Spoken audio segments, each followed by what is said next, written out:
మన రామచంద్రపురం నియోజకవర్గంలో ఉన్నటువంటి తెలుగుదేశం బీజేపీ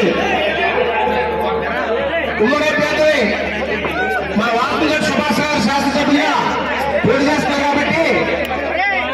మన జన సైనికులందరూ కూడా నియోజకవర్గం జన సైనికుల మీటింగ్ పెట్టడం జరిగింది.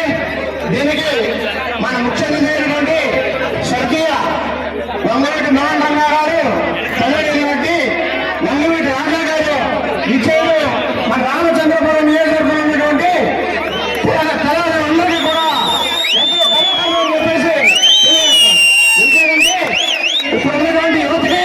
తెలుగు రంగా గారి గురించి కానీ రంగా గారి గురించి కానీ మాకు 1985లోనే రంగా గారు కార్యక్రమం పెట్టినప్పుడు ఆయన మీద జైలు ఉండగా నామినేషన్ వేస్తే ఆయన అత్యధిక మెజార్టీతో విజయం సాధించడం జరిగింది. ఆ రోజుల్లో ఆయన ఓ రాష్ట్రానికి ముఖ్యమంత్రి అయ్యి స్థాయిలో ముందు సాధించాలని చెప్పేసి ఆ రోజు ఉన్నటువంటి చాలా మంది నాయకులు దుష్మశక్తులు చాలా మంది ఆయన మీద దృష్టి పెట్టి స్వర్గీయ రంగా గారు 88లో కాలం చేయడం జరిగింది. అప్పుడు మేము Taylor high school Narsapuram Taylor high school చదువుతున్నాం. అప్పుడు మేము అందరం యువతంతా కూడా రంగారాజమిత్రుల అధ్యక్షుడుగా నేను ఉండేవాడిని. అప్పుడు మేమందరం కూడా ఎంతో ఉద్యమం చేసి ఆయన రంగా గారి ఆశయాన్ని నిలబెట్టాలని చెప్పేసి రాజా గారికి చేతులు ఓటుగా మన కులాలకి మతాలకి అతీతంగా ఆ రోజు రంగా వేసుకున్నారు రంగా గారు. అదేవిధంగా ఆయన తల్లి రాజా గారు కూడా కులాలకి మతాలకి అతీతంగా కూడా ఎంతమంది ఎన్ని ఆయన మీద నిరాదరణ వచ్చుకుని చెప్పి కూడా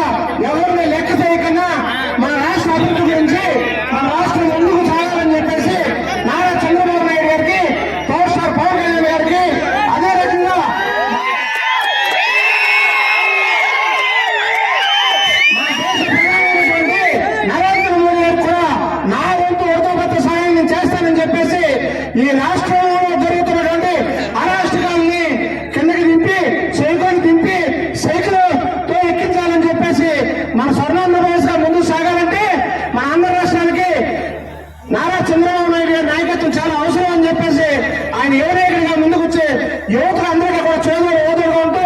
మీకు ఇచ్చే 2 ఓట్లు కూడా మన ఎంపీ అభ్యర్థి అయినటువంటి జిఎంసీ బాలయ్య గారి అబ్బాయి హరీష్ గారికి, అదేవిధంగా 2వ ఓటు మన శాసనసభ్యులు అయినటువంటి మన సైకిల్ గుర్తులు వేసి అత్యధిక మెజార్టీలో గెలిపించి మన రాష్ట్రాన్ని, మన జిల్లాని, మన నియోజకవర్గాన్ని అభివృద్ధి బంధంలో తీసుకెళ్లాలని చెప్పేసి కోరుకుంటున్నాను. అదే రకంగా రాబోయే రోజుల్లో కాబోయే ముఖ్యమంత్రి మన స్వర్ణాంధ్రప్రదేశ్ ముఖ్య దాత అయినటువంటి మన నారా చంద్రబాబు నాయుడు గారు ఈ రాష్ట్రానికి 2024లో ముఖ్యమంత్రిగా వస్తున్నారు. ఆయన తోడుగా పవర్ స్టార్ పవన్ కళ్యాణ్ గారు